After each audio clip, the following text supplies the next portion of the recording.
감사합니다. 먼저 불광 창사 50주년을 진심으로 축하드리고요.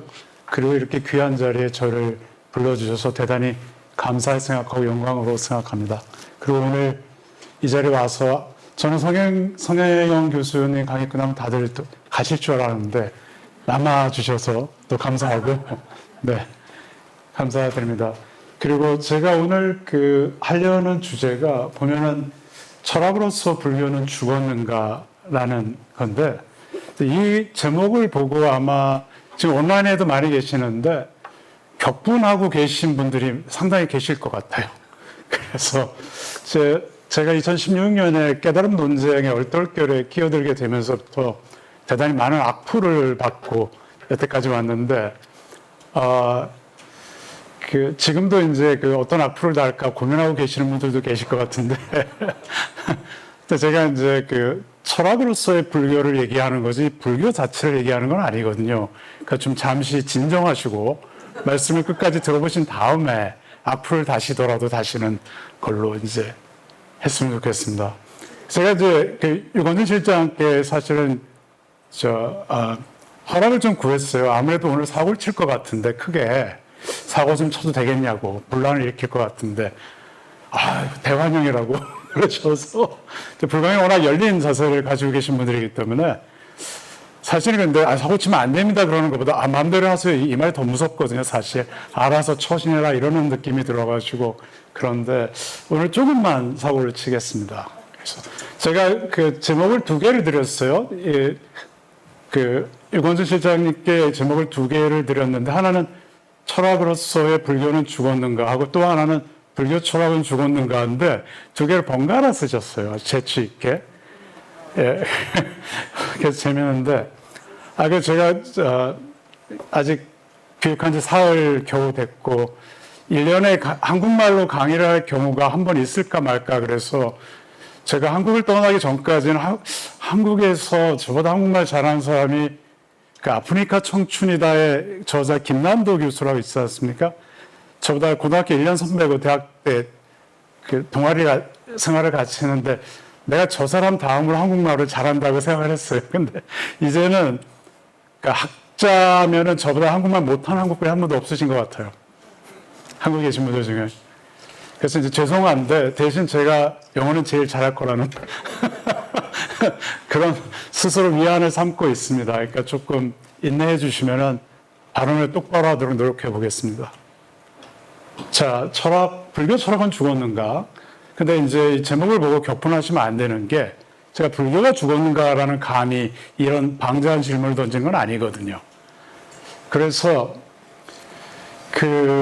제가 2019년에 보강에서 감사하게도 제 책을 내주셨는데 미네소타 주립대 불교 철학 강의 책을 냈는데 제일 먼저 교본문고에서 올라온 댓글이 이제 악플이었는데 평점타로 일단 당하고 불교 철학 강의 딱 했더니 불교는 철학이 아니다. 평점타로 딱 했는데 제가 불교가 철학이라고 한 적 없거든요. 한 번도. 왜냐하면은 불교는 이렇게 외연이 커요. 훨씬. 이게 왜 안 되나? 안 되는데 뭐 하여튼 불교는 불교 철학뿐만이 아니라 불교 가진 부분은 철학보다 훨씬 큽니다. 불교 예술도 있고 그 다음에 우리가 찬란한 전통을 자랑하고 있는 수행의 문화도 있고 매일같이 수행하시는 분들도 있고 굉장히 큰 거고 뭐 불교 미술도 있고 불교 음악도 있습니다. 음악도 있고 대단히 크죠. 대단히 큰데 이 불교 철학은 불교의 일부에 해당되는 건데 저는 거기에 대해서만 얘기를 하는 거거든요. 불교 전체를 얘기하는 거 아닙니다. 불교의 철학적인 측면만 얘기하는 겁니다. 근데 그것이 이제 얼마나 활성화되어 있냐, 살았냐, 죽었냐, 이제 그 질문을 던지는 건데 그래서 우리가 생각하는 철학, 사실은 주로 서양 철학입니다. 이제 제가 나중에 동양 철학에 대해서 조금 부정적인 얘기를 많이 할 텐데 철학이라는 학문 자체가 서양에서 시작된 거고 개념 자체가 서양적 개념이죠. 근데 우리가 이제 동양 철학을 얘기하는 것은 동양도 따지고 보면은 찾아보면은 서양에서 철학자들이 했던 작업과 유사한 작업이 있었다. 그거 동양 철학이라고 해보자. 그래서 이제 동양 철학을 얘기하는 거지. 원래 철학은 우리가 좋거나 싫거나 상관없이 서양에서 시작을 했죠. 철학이라는 개념 자체가 서양적인 거니까요. 근데 그런 의미에서 이 불교가 그러한 서양의 철학과 공통된 부분이 있는데 분명히. 그러니까 저 같은 철학을 전공한 사람은 당연히 그게 불교에서 가장 중요하다고 생각을 하는 거고, 그건 제가 철학 전공자이기 때문에 그런 거고, 수행을 우지로 하시는 분들은 수행이 훨씬 더 불교에 중요한 것이고, 그 다음에 스님들 중에서 율장 하시는 분들, 그 다음에 이 잘살림 꾸리고 이러시는 분들은 또 그런 쪽이 바로 불교를 지탱하는 가장 중요한 힘이다라고 하시는 분들도 많습니다. 저는 그분들의 의견을 다 존중하거든요. 제가 말씀드리는 것은 불교와 철학이 겹치는 부분이 있는데 그 부분의 불교 철학이 과연 우리가 철학이라고 인정해 줄 수 있을 만큼 살아있느냐라는 게 제 질문입니다. 방대한 질문을 던졌습니다만은 처음부터 쉽게 답을 하자면은 현재는 살아있지 않다, 죽었다. 오래전에, 얼마나 오래전에? 한 1200년 전쯤에. 그러니까 중국에서, 그러니까 티베트 쪽에 불교가 들어와서 활성화되기 시작한 것이 7세기, 8세기인데 그 이후에 티베트에서는 밀교 전통 쪽으로 불교가 발달했지, 교리를 읽어보면은 제가 이해하기로는 저는 미국의 그러니까 영어권 사람들이 써놓은 그런 입문서, 논서들을 보고 티베트 철학을 공부했는데 제가 보기에는 유식과 중관을 적절히 어느 비율로 섞느냐에 따라서 티베트 불교의 학파가 다 결정됐던 것 같아요. 물론 이제 밀교 수행을 함께 섞어서 다른 독특한 전통이 많이 나오긴 했습니다만, 근데 중국에서는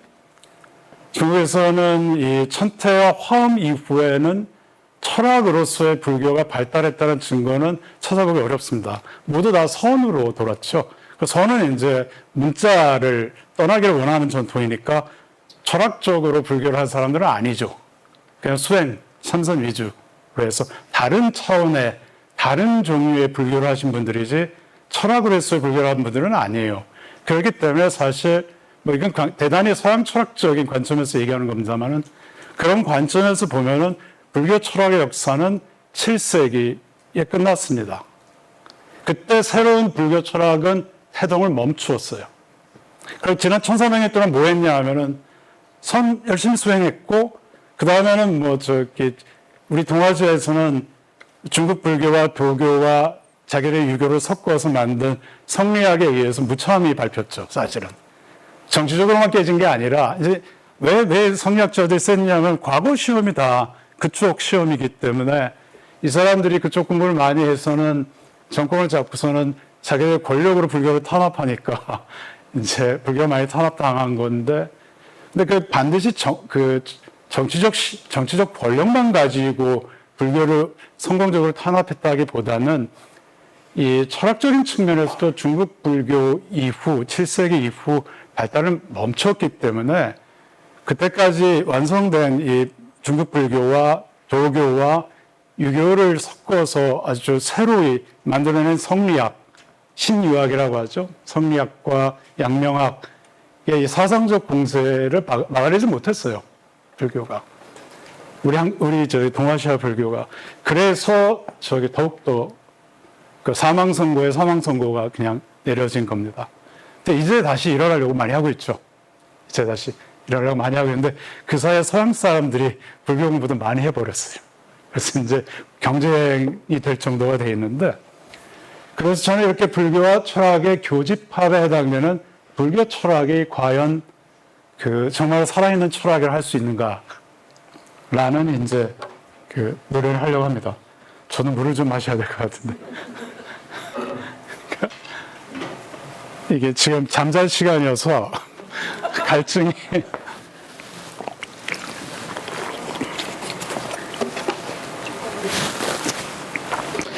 제가 이 철학에 대해서 가장 엄정한 기준을 몸으로 부닥치게 된 것은 제가 처음엔 사실은 유학을 영국으로 갔습니다. 그래서 학부가 대학원 나오고 군대에 마치고 그다음에 영국 캠브리지 대학으로 갔었는데 거기 가가지고는 다른 대학원생들이 제 전공을 모르고 제 전공은 뭐 이러이러한 거다라고 얘기했더니 그럼 너 그냥 순수 철학하냐? 이렇게 질문을 하는 거예요. 아니 철학이면 철학이지 순수 철학이라는 게 어디 있냐? 근데 알고 봤더니 영국 케임브리지 대학은 뭐 아시다시피 당시까지만 해도 노벨상 수상자가 가장 많았고 저는 뉴턴과 스티븐 호킹이 가르치고 있는 강의실에서 100m 떨어진 기숙사에 살았어요. 그러니까 아주 굉장히 유서 깊은 다윈도 거기서 했던 사람이 제가 있었던 콜리지가 다윈 콜리지였는데 케임브리지 대학교에. 그리고 이제 제가 전공하는 이 서양 분석 철학, 영미권의 분석 철학이 태동한 곳입니다. 그래서 저는 다른 사람들이 다 미국으로 유학 가는 걸 이해를 못했어요. 근원을 찾아서 전통이 살아있는 영국으로 가야지 왜 미국으로 가냐. 저는 영국으로 갔어요. 근데 갔다가 한 학기 공부해 보니까 옛날에 시작은 거기서 했는데 좋은 건 다 이미 미국으로 다 이사를 가서 따라서 저도 이제 미국으로 가게 돼 있는데 미국에서 준 입학 허가서를 사양하고 영국으로 갔다가 중간에 다시 가면 안 될까요? 이래가지고 빌어서 갔는데 이 대학에서는 철학을 어떻게 구분하냐면 저같이 뭐 형이상학, 인식론, 심리철학 이런 거는 순수 철학이라고 봐줍니다. 그런데 우리가 다 미국도 그렇고 사실 한국도 그렇고 뭐 한국의 대학 체제라는 것은 미국에서 많이 배운 것이긴 합니다만은 예를 들어서 고대 철학 또 철학과에서 가르치거든요. 근데 영국은 그 다음에 이제 사실 미국도 큰 대학에서는 점점 더 고대 철학 플라톤 아리스토텔레스는 고전학과에서 가르쳐요. 이건 고전학이지 살아있는 철학은 아니다라는 거죠. 그 사람들 입장은 그거예요. 물론 그런 고전학 교수들이 철학자가 될 수도 있습니다. 현대의 철학적인 문제를 자기네 전통에서 다루면 성공적으로. 그러면 그 사람은 철학자고 철학 교수입니다. 그렇지만 그렇지 않고 고전을 해석하고 연구하고 플라톤과 아리스토텔레스가 무슨 얘기를 했느냐에만 집중하면은 그거는 그냥 고전학자예요. 고전학자예요. 근데 또 더욱더 놀랐던 것은 제가 예를 들어서 로크와 버클리, 휴움 같은 영국에서 위대했던 옛날 철학자들, 17세기, 18세기의 철학자들의 강의를 철학과에서 안 하는 거예요. 아니, 왜 안 하지? 그랬더니, 그건 역사니까 지나간 역사학과 가서 들으라고 저한테. 그 역사학과 소속 교수들이 그런 걸 강의를 합니다. 그건 역사지. 근데 이제 영어에서 그건 히스토리야 그러면은 역사야 그러면은 한국말에서 그거 역사야 그러면 굉장한 것 같잖아요. 역사. 뭐 그런데 거기서는 이미 지나간 거, 후진 거, 끝난 얘기란 뜻이에요. 이거를 히스토리 그러면 너 끝났어 다 옛날 얘기야 이런 거예요. 근데 그런 취급을 당한 그건 좀 지나쳤죠. 그분들도 훌륭하신 분들 많고 철학적 작업을 하시는 분들도 많은데 너네는 순수 철학 아니고 그냥 역사니까 역사학과 소속이야 이렇게 얘기를 하는 거예요. 그리고 지금 현재 많이 진행되고 있습니다. 과학철학 및 과학사 협동 과정이라는 게 있는데 서울대도 있죠. 저 다른 대학에 있는 건 잘 모르겠습니다만은 여기 사람들은 현재 많이 진행이 되고 있는 살아있는 철학이에요. 과학처럼 살아있는 철학입니다. 굉장히 중요한 분야인데 저기 앉아있는 유성경 교수도 그쪽 전공자인데 근데 순수 철학은 아니라는 거예요. 예. 왜냐하면 과학을 가지고 주제로 하기 때문에 순수한 철학의 주제라기보다 과학에 대한 철학적 연구이기 때문에 과학 이론에 대한 그래서 결국은 과학사 및 과학 철학은 결국은 앞으로 한 몇십 년 안에 철학에서 완전히 분리될 가능성이 있습니다. 이게 이런 과정이 계속 있었어요, 역사상. 가장 먼저 철학에서 분리해서 나간 사람은 아이작 뉴턴입니다. 그 사람 자기가 자연을 연구하는 철학자라고 생각하고 죽었어요. 철학자. 근데 하도 그가 창시한 물리학이 성공적이다 보니까 너네 충분히 좋으니까 딴 살림 차려서 이제 독립을 시켰죠. 그 다음에 뭐 화학 독립하고 생물학 독립하고 심리학, 사회학, 경제학 다 독립을 해서 철학은 별로 남아있는 게 없죠. 그러니까 돈 되는 건 하나도 없어요. 그래서 이제 저 같은 사람이 순수 철학을 하는데 이 사람들의 그 기준이, 잣대가 너무 지나치게 엄격한 면도 있습니다. 근데 그럼에도 불구하고 뭔가 시사하는 바가 있죠. 살아있는, 현재 진행되고 있는 작업이 아니면은 그거는 역사에 해당되니까 딴 데 가서라는 그런 태도거든요. 이게. 그래서 깜짝 놀랐는데, 그런 그 기억을 안고, 그럼에도 불구하고 저는 이제 다시 미국으로 다시 옮겨와서 대학을 가려고 했는데,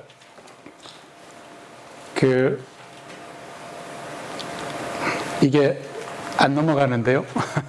예, 됐습니다. 이분은 김재근 교수라고 제 브라운 대학에서 은사하신데, 한국말 조금 못하시는, 제가 27년이나 사제지간의 연을 있었지만 한국말 한 5분밖에 못한 그런 분인데, 20세기 아시아가 낳은 최고 인문학자라는 얘기를 듣는 분이죠. 혹시 아시는 분도 있을지도 모르겠어요. 예, 근데 원래 한국 출신이고 서울대 불문과 2학년까지 있다가 미국으로 가셔서 거기서 철학 공부를 하셔서 심리형이성학의 세계 최고 권위로 20년, 30년 있으셨죠.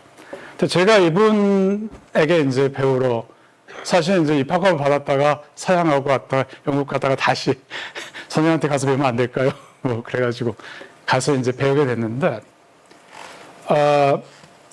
참 이분이 재미있으신 게 처음으로 제가 쓴 논문을 읽고 심사를 하시기 전까지는 아는 척도 안 하셨어요. 본 척도 안 하시고. 그래서 아니 저 양반이 내가 한국 사람이어서 괜히 엉겨붙을까 봐서 멀리 하시나 해가지고 약간은 뿔딱지까지 좀 나고 그랬었는데, 논문 하나 제대로 쓴 걸 읽으시니 그다음부터는 아이고 내 새끼 이렇게 이제 나오셨는데 재밌었는데, 그러고서는 이제 첫 중간고사 때쯤 논문을 써서 내고서는 읽으시고는 집으로 초대를 하셨어요. 그래서 사모님하고 미국 분이셨는데, 뭐 다 영어로 했지만 저한테 이제 저녁을 잘 먹이셨어요. 뭐 술도 와인도 충분히 먹이시고, 와인 끝난 다음에 독주도 충분히 먹이시고, 독주를 즐기셨거든요. 그러고 나가시는데 말씀을 나눴는데, 이제 제가 이 말씀 저 말씀 나누다가 불교 얘기를 좀 했어요. 불교 철학 얘기를. 아는 것도 없었는데 그냥 불교 철학 얘기하면서 선생님 이러이러한 재밌는 것도 있습니다, 세상에는. 이랬더니 갑자기 벌떡 일어나시더니 술도 권하신데 한마디 하시는 게 Asian philosophy is dead. 동양 철학은 죽었다. 그게 한마디 딱 하신 거예요, 이분이. 아니, 심리형이성학의, 당시 철학 중에서 심리형이성학의 가장 그 주목을 많이 받는 분야였습니다. 세계 최고 권위였어요, 당시. 그분이 한국에서 청혼의 꿈을 품고 와가지고는 그만해도 뭐가 이렇게 차 있어가지고 제가 요즘 국뽕이라 그러던가 한국말로 그래가지고는 막 그냥 동양 철학 얘기하는데 동양 철학은 이미 죽었어. 그러니까 이 잡생각하지 말고 자기 밑에서 심리성형학이나 열심히 배워, 이런 말씀 하시면서. 근데 그 말이 이제 굉장히 충격으로 다가왔었습니다, 저한테는. 근데 동양 철학이 불교만 얘기하는 게 아니라 유학, 그 다음에 뭐 도교, 뭐 그 다음에 저 인도 철학 이거 다 얘기해서 걔네들 옛날에 이미 다 끝난 거고 지금 진행되는 게 없잖아, 새로. 그러니까 철학 아니야. 그러니까 잊어먹고 저 서양 철학 열심히 공부해, 그런 말씀이셨어요, 저한테. 그래서 저 첫 사적인 만남부터 이게 삐딱하게 돼가지고 제가 야, 이거 이 밑에서 하기받기는 앞날이 참 험하겠구나라는 생각이 막 들기 시작했는데, 그 외에도 참 에피소드가 많습니다만은 이런 공개석상에서 말할 건 아니고. 그랬는데 나중에 이제 제가 자꾸 이렇게 불교 철학에 말씀하고 그러니까 나중에는 저보고 그럼 불교 철학 논문도 좀 쓰고 그 다음에 미국의 불교 철학을 소개하는 일을 좀 네가 앞장서 좀 해보면 어떻겠냐라고까지 하시고, 돌아가시기 한 달 전까지도 저 그렇게 격려하시는 이메일을 보내고 돌아가셨어요. 그러니까 마음을 많이 바꾸셨죠. 근데 그러기에는 한 25년 이상 걸렸어요. 그러니까 그 다음에 데이비드 칼루파하나라고 하와이 대학에서 오랫동안 그 불교 철학을 가르친 스리랑카 출신의 철학자가 있습니다. 혹시 이 가운데도 읽어보신 분들이 있을지 모르겠어요. 불교 철학에 관한 그 저서를 많이 남겼고, 그 동국대에 계신 누군가, 그분이 이제 그 번역을 많이 하셨는데, 제가 데이비드 칼루파나의 같은 과 동료 교수한테 들은 얘기가 있는데, 이 사람이 그렇게 불교 철학자로서 세계적인 이름을 날리고 그럴 때조차도 미국에서 학교에 갈 때 자기 이력서에 불교 철학을 전공으로 쓰질 못했답니다. 왜냐하면 이상한 사람으로 볼까봐. 왜 철학이 아닌 것 같고 너 철학이라 그래? 뭐 이럴까봐. 그래서 형이상학으로 썼대요. 저와 같은 형이상학으로. 그러니까 죄송한 말씀입니다만 이게 불교 철학의 현실입니다. 그러니까 우리는 이제 여기 보면은 아무래도 우리 불자들이 많으실 것 같은데 우리 입장에서야 불교 철학이 최고의 철학이면 얼마나 좋겠습니까만은 그러니까 저도 불교에 대한 애정을 가지고 있기 때문에 전공이 서양 철학이면서도 지금까지 여러 권 책도 불교 철학에 관한 책도 써서 국내 학자들과 교류하고 이랬는데 근데 세계적인 현실은 그렇지 않다는 겁니다. 이게 특히 서구권에서 볼 때요. 그리고 제가 국내인 학자들한테도 확인을 한 건데 사상적인 발전은 이미 1200년에 끝났다. 라고도 이제 국내 학자들 생각을 하고 있는 거예요.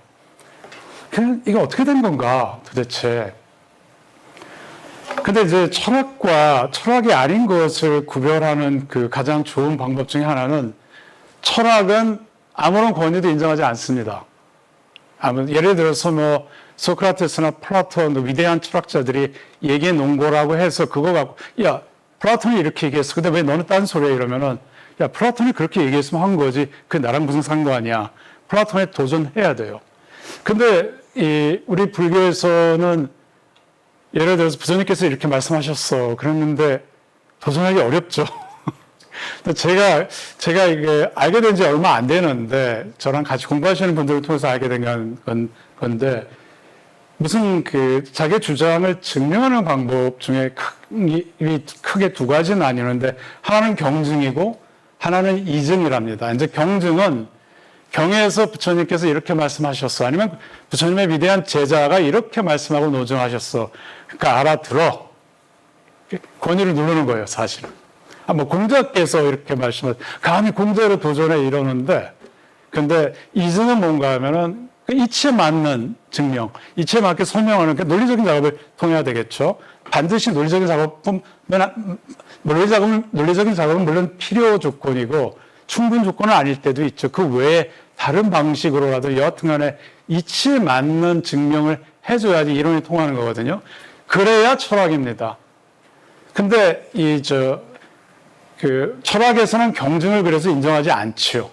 인정하지 않는데, 그러니까 이제 경전을 읽으시는 분들과 불교를 철학으로 읽으시는 분들이 충돌할 수가 있어요. 거기서 감히 네가 이렇게 나오는데, 근데 사실은 이 불교 사상사에 있어서 위대한 조류를 만들었던 아비달마나 중관, 유식, 천태, 화엄의 이 논사들은 사실 경증보다는 이증을 많이 택했어요. 아비달마 논사들 굉장히 많은데 이분들한테는 니까야가 사실은 그냥 참고사항 겨우 될까 말까 할 정도였다고 제가 전공자들한테 들었습니다. 그리고 이제 불교에는 또 좋은 게 있죠. 부처님께서 이렇게 말씀하셨다. 그 위대한 제자가 이렇게 논증했다. 그런데, 그건 방편으로 너희들처럼 머리 나쁜 애들을 위해서 좀 알아들으라고 쉽게 설명한 거지. 원래 그분들이 마음에 가지고 계시던 진의는 우리가 주장하는 바야. 방편으로 살짝 피해나가기가 좋잖아요.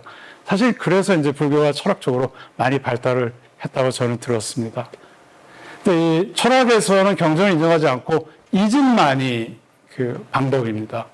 그러니까 이제 니체 같은 사람은 이런 얘기도 하죠. 철학자라면은 존재세계 전체와 홀로 맞설 수 있어야 철학을 할 수 있다. 이런 좀 더 포괄적인 의미에서 얘기를 했지만은 말하자면 경전의 권위에도 맞설 수 있어야지 철학에 해당되거든요. 사실. 그러기 참 어렵죠. 자신도 없고 이렇게 불교가 짓을 해도 될까 하는 그런 마음도 있고. 근데 이제 이증 능력을 함량하려면 논리학 훈련이 필요한데 이증을 사용한 논리로서 제가 여태까지 사용했던 논증 한 2개 정도 여기서 보여드리고 세 번째는 그냥 말로만 하겠습니다. 이거는 제가 2016년 깨달음 논쟁에 처음 얼떨결에 참가했을 때 처음 했었던 에세이에 인용했던 사실은 이제 체험 위주의 수행만이 불교라고 하시는 분들의 반대하기 위해서 제가 좀 이렇게 약간 비꼬는 그런 논증을 하나 만들어 봤어요. 탐 앤 제리 아시죠? 탐과 제리, 고양이와 그 쥐 나오는 만화 영화 아시죠? 네. 제가 아프리카에서 온 유학생들한테 물어봐도 걔네들 다 알아요. 이 지구상에 있는 모든 사람 다 압니다. 화성인이 아니면 알아요. 그래서 이걸 한국에 와서 쓸 수 있는데 탐이 딱 그러는 거예요. 나 어제 이 세상에서 가장 진귀한 보석을 얻었어. 근데 이게 뭐의 비유냐면 나 어제 참선하다가 머릿속에서 천둥번개가 치면서 나 깨달았어. 이런 뜻이에요. 사실은. 근데 제가 도전하는 겁니다. 여태까지는 점잖게 안 했는데 저기 유건준 실장께서 사고 좀 치라고 격려하셔서 오늘 좀 사고 좀 치겠습니다. 자, 그래 이제 반대하는 저 같은 사람이 아니 제 미국 학생 같은 사람이 그래 한번 보자 그 보석 구경 좀 시켜줘. 야 근데 이건 보여줄 수 있는 게 아니야. 뭐 깨치다는 분들이 그렇게 말씀하시죠. 아예 보여줄 수 있는 게 아니야. 그래? 그럼 어떻게 생긴 건지 말이야. 말로라도 한번 설명을 해봐. 한번. 너무 진기해서 말로도 안 돼. 그걸 어떻게 말로 해, 깨침을. 그래? 알았어. 그럼 한번 그림으로 그려봐. 야, 그거 어떻게 그릴 수도 없는 거야. 그러니까 어떤 방법으로도 표현할 수 없어. 너무 굉장해서. 그래서 이제 영어로는 그 사람들이 ineffable, inexpressible이라고 해가지고는 그냥 불교에 관한 그 에세이들 보면 그게 아주 그런 말이 굉장히 많아요. 말로 표현할 수 없다. 말로 할 수 없고 어떤 방식으로 표현할 수 없다. 그렇다고 치자. 그럼 네가 그 보석을 진짜로 갖고 있다는 것을 어떻게 믿어? 네가 정말로 깨쳤다는 거. 그래서 부처의 경지에 이르렀다는 걸 어떻게 믿어? 어떻게 증명할 수 있어? 오직 같은 보석을 가진 사람만이 그 보석을 갖고 있다는 것을 알 수 있어. 네가 깨쳐야지 내가 깨쳤다는 걸 알아볼 수 있어. 이렇게 얘기하잖아요. 그럼 제 학생들은 어떻게 반응하냐면 너 농담하니? 예. 그만둬라. 그러니까 are you kidding me? cut it out 이러거든요. 이게 점잖게 번역하면 농담하냐? 그만둬라고. 그냥 미국식으로 번역하면 너 나 놀리는 거야? 집어치워. 이게 이렇게 되는 거거든요. 그러니까 그런 식의 그 주장이 한국 밖에 나가면 안 통해요. 하나도. 그래서 제가 이제 여기다가 뒤로, 예, 증명의 부담은 주장하는 자에게 있다라고 했는데, 이제 물론 증명의 부담에 관한 얘기는 논리학이 조금 다른 맥락을 쓰긴 합니다만은 뭐 논리학 고지곳대로 쓰지 않고 이렇게 융통성 있게 쓸 수 있는 거니까. 그 자연 스님께서도 언젠가 이렇게 돌아가는 이렇게 약간 이렇게 우회적으로 한번 말씀하신 게 있는데, 아니, 물건을 팔려는 사람이 그 물건의 품질을 증명해야지 사는 사람한테 너 이거 사서 써봐 그러면 좋아라고 해서 사는 사람한테 그 물건의 품질을 증명할 부담을 지운다는 게 말이 되냐라는 식으로 살짝 돌려서 살짝 하고 지나가시더라고요. 그러면 스님이시니까 더 조심하셔야 되겠죠. 저 같은 사람은 좀 덜 조심해도 되고. 그러니까 깨쳤다는 분들이 자기들이 어떻게 깨쳤다는 거를 증명을 할 수 있어야지 뭔가라도. 너가 깨쳐야지 알아볼 수 있어. 너는 근기가 하근기여서 안 돼. 뭐 이렇게. 저는 그 깨달음 논쟁할 때 어떤 소리까지 들었냐면은 글 읽는 사람도 싫어하니까 공부를 하면 할수록 어리석어진다. 그 대표적인 인물이 홍창성 교수다. 제가 공부를 제일 많이 했나 봐요. 그래서 대표까지 올라간 것 같은데 그런 얘기까지 들었는데 난 근데 이런 논쟁이 어떻게 답할지 상당히 궁금합니다. 그리고 이것은 제가 조그맣게 나온 논증도 제가 만든 거고 저희 미국에서 학생들하고 이렇게 강의할 때 써먹었던 논증이고 이것도 제가 만든 논증입니다. 깨침의 딜레마 해서 신비한 체험 위주로 한 그 깨침이 있다면, 신비한 참선 명상을 통해서 경험하는 신비한 체험이 가져오는 깨침이 있다면은, 그런 깨침의 체험은 깨친 자 모두에게 공통으로 같거나 다르거나 둘 중에 하나다. 이제 논리학의 딜레마를 할 때 되게 이렇게 시작하거든요. 모든 깨침의 그 체험의 내용이 같거나 아니면 다르거나 둘 중에 하나겠죠. 둘 중에 하나겠죠. 다른 제3의 선택이 여전히 없습니다. 그런데 그렇다면 이제 제가 어떻게 논증을 했냐면, 이건 저기 그 불광에 쓰는 미네소타 주립대학 불교철학 강의에 한 챕터에 있습니다. 선의 합리적 이해라는 한 강의에 있는데, 모든 깨친 이들에게 말로 표현할 수 없는 특별한 경험이 공통으로 존재한다면 뭔가 공통된 게 있는 거예요. 그러면 깨침에 자성이 있다는 말입니다. 그래서 그 자성을 공유하기 때문에 공통된 뭐가 있어요? 공통성의 자성이거든요. 그것이 깨침을 가능하게 하는 거다. 그래서 그렇게 되면은 깨침에 자성이 있다는 거니까 이것은 공의 가르침에 어긋나죠. 대승의 가장 중요한 가르침은 공에 어긋납니다. 공에. 그런데 2번, 만약 이런 체험이 사람마다 다르다면 이 모든 상이한 체험을 동일한 깨침으로 삼게 해주는 기준이 무엇인가가 문제가 되죠. 다 달라요. 근데 다 똑같은 깨침이다 라는 기준이 있어야 될 거 아니에요. 무슨 근거가 있어야 돼요. 객관적인 근거. 즉 객관적인 기준이나 근거 없이 이 다양한 체험을 모두 깨침이라고 보아줄 이유가 무엇이라는 질문이 있는데 대답하기 대단히 곤란하죠.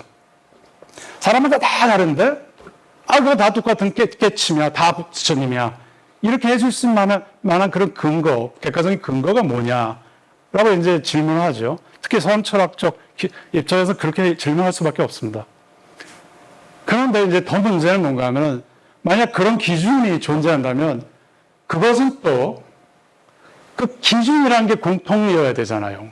다 적용이 되는 기준이라는 객관적인 존재가 필요하기 때문에 이것이 또 공의 원리에 어긋납니다. 이도저도 어떻게 할 수가 없어요.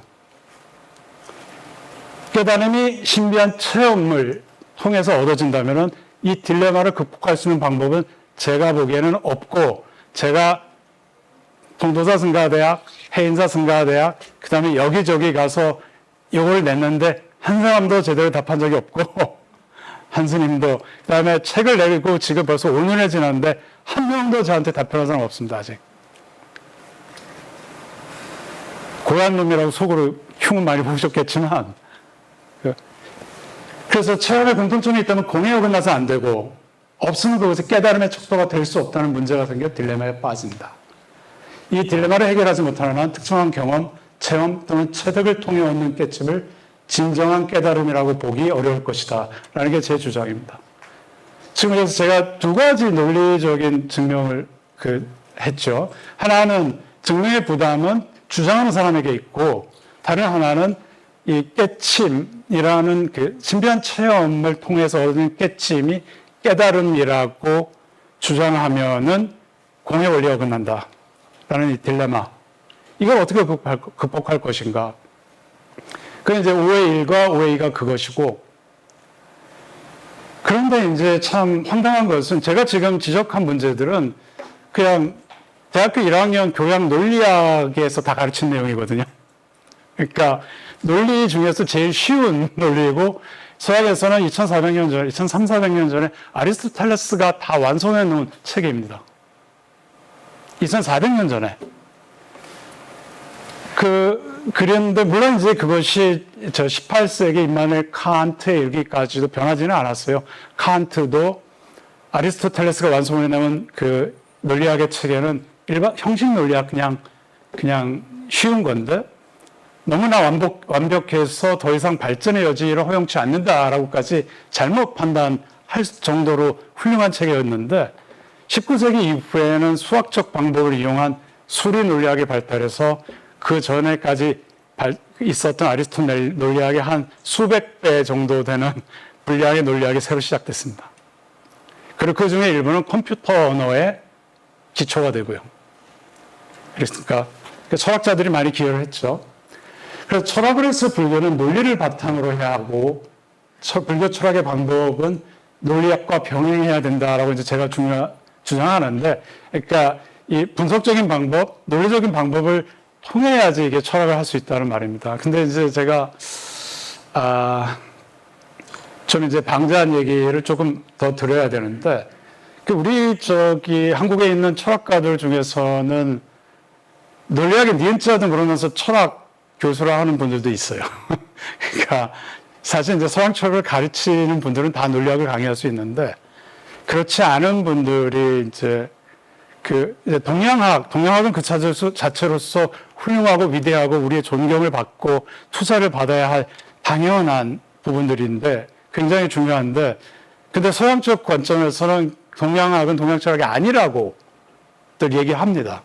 제가 오늘 사고 많이 치고 있죠? 지금 이제 철학과에 소속되어 있는 동양 철학 교수분들이 이거 아시면 얼마나 분개하실지 뻔한데, 이제 저는 이제 얼마 있으면 다시 미국으로 돌아가니까 저 없을 사이에 그냥 부글부글 하시고 내년에 다시 올 때쯤 다 가라앉아 있으시겠죠? 그러면 또 부글부글하게 만들고 가고 그럴 생각인데, 예. 그래서 이제 현대의 논리학은 이 시대의 정신에 맞게, 현대가 그렇지 않습니까? 수학과 자연과학이 극도로 발달한 그런 시대 아닙니까? 그러니까 모든 학문이 수학적 방법과 자연과학적 방법론과 유리되어서는 발달하기 어려운 시절입니다. 근데 서양 철학에서는 모든 철학하는 교수들이 논리학, 그것도 수리 논리학 많이 앞선 그걸 가르치고 강의하고 연구할 수 있는 능력들이 다 있습니다. 사실은 다 있어요. 그래서 현대 철학은 수학 및 자연과학과 사촌지간이다 이제 이러는데, 사실 지금만 그런 게 아니라 철학이 태동할 때부터 그랬어요. 플라톤이 자기가 세운 학교 이름이 아카데미아였거든요. 그래서 우리가 요즘도 대학을 아카데미아라고 부르는 건데, 아카데미아 정문 위에다가 써놨어요. 기하학을 모르는 자 여기 들어오지 말라라고 써놨어요. 그러니까 당시 수학 중에서도 인기가 가장 많았던 기하학을 모르면서도 철학할 생각 말라, 이런 얘기였어요. 그 다음에 이제 피타고라스 학파가 물론 있었죠. 플라톤과 소크라테스가 피타고라스 학파의 이론을 많이 받아들였고, 그래서 고래로부터 수학에 대한 존경이 언제나 있었고, 자연과학도 마찬가지로 17세기 데카르트는 당대 유럽 최고의 수학자이자 최고의 물리학자였어요. 왜 뉴턴의 물리학을 데카르트의 물리학을 얘기하지 않냐 하면은, 데카르트가 죽은 지 얼마 있다가 아이자크 뉴턴이 체계를 완전히 다른 체계로서 물리학의 체계를 완성했어요. 그래서 우리가 데카르트의 물리학을 얘기하지 않는데, 예를 들어서 에너지 총량의 법칙 이런 거 있죠? 그것이 사실 데카르트 철학의 뉴턴식 해석이었어요. 데카르트는 전 우주에 들어가 있는 신이 불어넣어준 힘은 그 전체의 총량은 변하지 않는다, 이렇게 얘기했어요. 근데 이것을 뉴턴이 전 우주의 에너지의 총량은 변하지 않는다라고 살짝 바꿔서 얘기한 거죠. 그러니까 그 정도로 위대했습니다. 그 다음에 우리가 알고 있는 고등학교 때 배우는 해석기하학, 좌표에다가 찍어가지고 하는 해석기하학을 발명한 사람이 데카르트였고, 그래서 철학자들은 언제나 수학과 자연과학과 긴밀히 연결된 사람들이었습니다. 근데 그게 이제 이 시대에 다시 돌아온 거죠. 불교 철학하시는 분들 중에서 저기 사실 박수현 선생이 앉아 계신데, 화엄 전공자이신데 저분은 수학과 자연과학 굉장히 열심히 공부하는 거예요. 화엄 공부하면서. 그런데 제가 이제 저와 함께 공부하시는 한국에서 아주 굉장히 훌륭한 불교학자분들이 여러 분 계시거든요. 벌써 2주마다 세미나를 2시간씩 2년 이상 해오고 있는데, 그분들한테 다 배운 내용들입니다. 이것들이. 불교학, 우리가 말하는 불교학. 이게 원래 불교 안의 전통이 아니라, 제가 깜짝 놀랐는데 사실은 18세기 이후 서양 학자들이 자기네 고전 연구 방법론, 플라톤, 아리스토텔레스, 그 다음에 성서 같은 것을 읽고 분석하고 해석하는 그런 방법론을 불교 문헌에 적용해 연구하던 것을 일본 학자들이 배웠고요. 그걸 또 이제 한국 학자들이 배워서 전달된 게 오늘날 우리가 하고 있는 대부분의 불교학이랍니다. 알고 봤더니. 그전에는 그런 정통이 없었답니다. 그래서 불교에는 정통이라고 하는 연구 방법론이 존재한 적이 없다고 제가 들었습니다. 근데 이제 저는 이제 제가 아는 게 이제 20세기, 21세기 서양 철학이고 그러다 보니까 불교 관련 논문을 쓰더라도 그쪽과 관련해서 쓰기를 원하는데 18, 19세기 옛날 유럽 학문 방법론을 가지고 그 불교학을 하시는 분들이 굉장히 싫어요. 일본 사람들한테 배운, 일본 사람들은 유럽 사람들한테 배운. 근데 18 내지 19세기 유럽 학문 방법론에 그 바탕을 한 불교 연구는 괜찮은데 20에서 21세기 첨단 학문 방법론을 가지고 불교 연구를 하면 안 된다는 건 말이 좀 안 되잖아요. 이게 자꾸 자기들이 제가 생각하기에 편하게 느끼는 거에 집착하는 거죠. 뭐 전통을 추구해라라고 이제 되게 이제 연배 높으신 분들이 많이 옛날부터 그러는데 그 자기들 편한 거를 니네도 배워서 따라해라 이런 얘기죠. 니네 거 새로 하는 거 우리 따라하기 싫고 힘들고 그러니까 그 원숭이들도요. 제가 원숭이 얘기했 좀 안 했습니다만 원숭이들 이렇게 가르치면은 그러니까 고구마를 물에 흐르는 냇물에 닦아서 먹는 거를 가르치면은 10마리 젊은 원숭이를 가르치면은 8, 9마리는 계속 새로 이제 고구마를 캐다가는 물에 닦아서 먹는답니다. 근데 10마리의 늙은 원숭이를 한테 가르치면은 한두 마리만 닦아 먹고 8, 9마리는 닦아 먹지 않고 흙 묻은 채로 먹는데. 이게 아마 뇌가 아마 뉴런이 이렇게 연결되고 이러는 게 느려져서 옛날에 맺어진 것만 그냥 쓰고 새로운 건 잘 안 되니까 그런 것 같아요. 근데 그러면 좀 뒤로 물러나서 새로운 사람들이 한테 멍석 깔아주고 뛰놀 수 있게 해주면 좋은데 그거 안 하고 자기들 방식 따라하라 그러면 곤란하죠. 저도 올해 환갑이 지나서 이런 얘기 할 자격이 좀 있는 것 같습니다. 이제 전혀 젊지 않고 그렇다고 아주 노년도 아니고 그러니까 저도 이제 이런 말 할 자격이 있다고 생각하는데 그래서 역사 일부로서의 철학사가 아니라 살아있는 철학을 해야 진정한 불교 철학이다. 근데 지금은 이제 너무 더워진 것 같습니다. 에어컨을 조금 틀어주셔야지 제가 너무 더워서 살아있는 철학만이 철학입니다. 그리고 우리 시대의 철학적 문제를 다룰 수 있어야지 진정한 철학으로 이제 인정을 받을 수 있다는 건데 불교가 부처님께서 84,000 법문을 하셨다고 하지 않습니까? 그 중에 상당 부분이 철학적인 내용도 있었거든요. 그래서 3장의 마지막에 논장 아닙니까? 그것은 아비달마 니까야인데 이것은 석가모니 부처님 생존 시에 이미 작성이 되고 있었대요. 이미 그때부터. 그러니까 석가모니 부처님께서는 논장, 그러니까 철학적 논증을 많이 하신 분이에요, 사실은. 굉장히. 우리는 그걸 너무 안 하면 곤란한데, 불교 철학이 지금 지난 1200년, 300년 동안 잠자고 있었지만은 다시 깨어나서 진정한 철학으로서 인정받을 수 있으려면은 세계 주류 철학의 논의에 참여할 수 있어야 됩니다. 세계 주류 철학이라는 것은 우리가 좋거나 싫거나 사실은 미국이 주도하고 있어요. 미국이. 좋거나 싫거나 할 수 없습니다. 이거는 언제나 국력이 가장 강한 나라가 철학도 이끌어 왔습니다. 옛날에 그리스가 그랬고, 그 다음에 로마가 그랬고, 그 다음에 유럽 대륙이 그랬고, 그 다음에 영국이 그랬고, 지금 미국이죠. 동아시아에서도 중국이 융성할 때는 중국 불교 철학이 대단히 발달했었는데, 지금은 아니고. 근데 세계 주류 철학의 논의에 참여를 하려면은 그쪽과 교류를 많이 해야죠. 그러니까 현재 진행되고 있는 예를 들어서 주류 윤리학, 정의를 무엇인가 이런 거 한국에서 많이 유명했잖아요. 그런 거에도 좀 참여하고, 그리고 이런 철학에서는 인식론, 형이상학 이런 거 있습니다. 심리 철학 이런 거 있습니다만은 불교가 이제 좀 시간이 걸려야지 그런 쪽에까지 진출할 수 있을 것 같은데 심리학에도 벌써 아비달마 심리학이 많이 서양 심리학자들과 교류가 많아요. 제가 알기로. 그러면 참 고무적인 현상인데, 오늘날 우리 삶의 재반 문제들에 대한 해결책을 제시할 수 있어야, 철학이 살아있는 철학이라면 그럴 수 있어야 되거든요. 그래서 기아의 문제, 배고픔, 얼마나 그런 사람을 도와줄까? 그 다음에 부를 어떻게 배분하면 더 행복한 사회가 될까?